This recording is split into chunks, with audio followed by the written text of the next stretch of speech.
அன்பார்ந்த மாதா தொலைக்காட்சி நேயர்களுக்கு வணக்கம். இன்றைய நிகழ்ச்சியில் நம்ம பார்க்க போகிறது, இப்போ எங்கே பாரு, நான் இப்போ நிறைய வெளியூர்களுக்கு போயிட்டுருக்கேன். அது பர்சனலாகவும் சரி, பேஷண்ட்டை பார்க்குறதும் சரி. எங்கே பாரு, எந்த ஊரில் பாரு, எல்லாருக்கும் கோல்டு, காஃபு, ஃபீவர். சின்ன குழந்தைக்கும் ஃபீவர் இருக்கிறாங்க, பெரியவங்களுக்கும் ஒரு வாரமாக 10 நாளாக ஃபீவர். இன்னும் சிலர் சொல்கிறாங்க 15 நாள் 1 மாதமாக காஃப் இருந்துட்டே இருக்கு அப்படிங்கிறாங்க. இது ஒரு நோய்க்கு சீசன் பாருங்க. இதெல்லாம் சின்னவங்களுக்கும் பாதிப்பு, பெரியவங்களுக்கும் பாதிப்பு. அப்போ குழந்தைகள் ஒரு பக்கம் ஃபீவர், ஒரு பக்கம் காஃப், ஒரு பக்கம் பயங்கர கோல்டு, தும்மல், இருமல், சளி. இதுல காஃப் வந்துட்டா வாமிட் வேற பண்றாங்க. அந்த மாதிரி இன்னைக்கு பாதிப்பு இருக்கு. இதுக்கெல்லாம் பேசிக் என்ன காரணம்? இம்யூனிட்டி குறைவு. கரெக்ட். அதை தான் இன்னைக்கு நம்ம பேச போறோம்.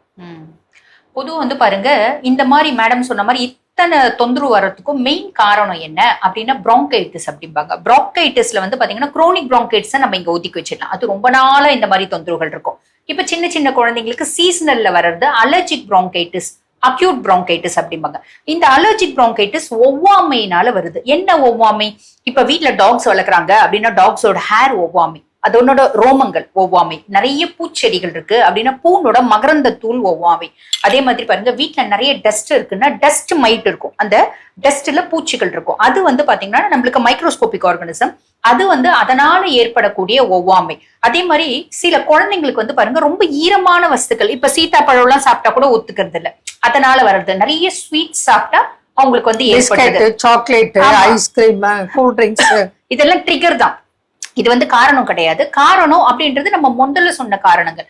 குழந்தைங்களுக்கு எதிர்ப்பு சக்தியே சுத்தமா இல்லை அப்படின்னாலும் இந்த மாதிரி பாத்தீங்கன்னா ரெஸ்பிரேட்டரி டிஸ்ட்ரெஸ் அப்படிம்பாங்க. இந்த மாதிரி காம்ப்ளிகேஷன்ஸ் ஏற்படும். இது சில நாள்கள், சில வாரங்கள் தான் இருக்கும். அதுக்குன்னு நம்ம பாத்தீங்கன்னா ப்ராப்பரான வைத்தியம் பண்ணும் போது அது கம்ப்ளீட்டா பாத்தீங்கன்னா குணம் ஆயிடும். இதை பத்தி மேலும் டாக்டர் கண்டினியூ பண்ணுவாங்க. இப்போ ஃபீவர் இருக்கு, நம்ம என்ன சொல்றோம், நம்மளோட ஃபீவருக்கு உண்டான மெடிசன் கொடுக்குறோம். டேப்லெட் காலையில் ஒன்று, மத்தியானம் ஒன்று, நைட் ஒன்று. அது ஃபீவரை பொறுத்து. இதில் பெரியவங்களா இருக்கட்டும், சின்னவங்களா இருக்கட்டும், இந்த ப்ராப்ளம் இருக்கு. காஃப் இருக்கு. காஃபுக்கு நம்ம ஒரு பவுடர் வச்சுருக்கோம். அந்த பவுடரை ஹனியில் கொடுத்து அப்படியே சும்மா வாயில் வச்சுக்கணும், அவ்வளோதான்.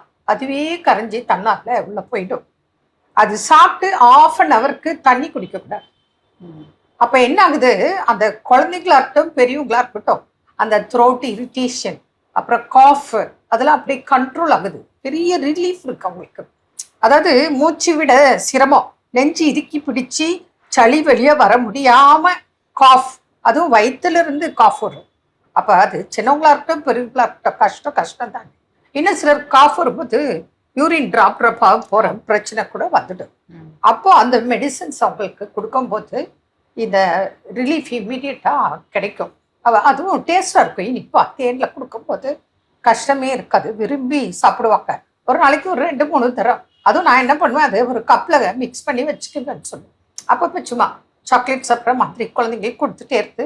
பெரியவங்களுக்கு யாருக்கு பாதிப்பு இருக்கோ அவங்களுக்கு சாப்பிடும்போது அப்படியே அந்த காஃப் கண்ட்ரோல் ஆகிடும்.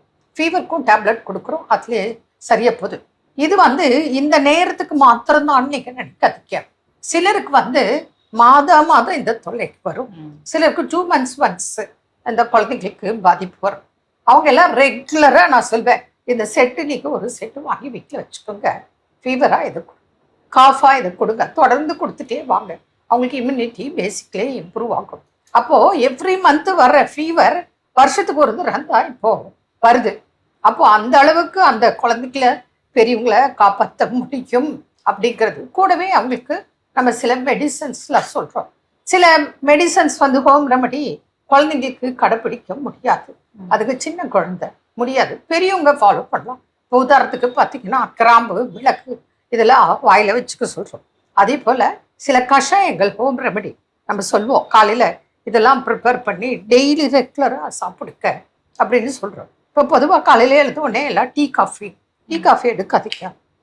சுக்குமல்லி காஃபி, இந்த மாதிரி நிறைய ஹோம் ரெமடி சொல்கிறோம். உங்கள் பிரச்சனையை பொறுத்து காஃபாக இருக்கட்டும், அலர்ஜிக்கு, பிரங்கைட்டிஸ் எதுவாக இருந்தாலும் ட்ரீட்மெண்ட் இருக்குது. பேசிக்கலி இம்யூனிட்டி இன்க்ரீஸ் பண்ணுற மெடிசன்ஸ் தான் நம்ம கொடுக்குறோம். உங்களுக்கு நோய் எதிர்ப்பு சக்தி அதிகரிக்க அதிகரிக்க அது குழந்தைகளாக இருந்தாலும் சரி, பெரியவங்களாக இருந்தாலும் சரி, இந்த மாதிரி தொல்லைகள் இருந்து மீண்டு வெளிவர வாய்ப்புகள் மிகுதியாக இருக்கு.